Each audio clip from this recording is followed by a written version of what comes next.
কবরের আযাবে কষ্ট পাইবি বেটা। এই রং তামাশার ফুর্তি শেষ হয়ে যাবে, রঙিন ঘুড়ি কাইটা পড়বে।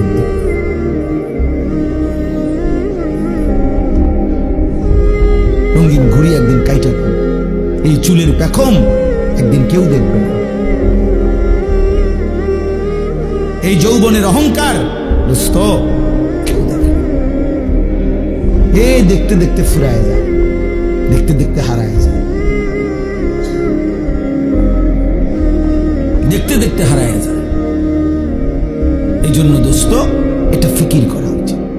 আল্লাহ তাআলা বলছে, বান্দা ওয়ালি তুকমিলুল ইদ্দা, আমি চেয়েছিলাম তুমি আমার পুরাটা মাস পুরা করো, সবগুলো বন্দিগি পুরা করো, পুরা করো, পুরা করো। আল্লাহ বলছে পুরা করো, কঠিন হবে না বান্দা, আমি পারবো না। পারবা বান্দা, আল্লাহ বলতেছে পারবা, আমি জানি তুমি পারবা, তুমি না পারলে আমি তোমারে দিতাম।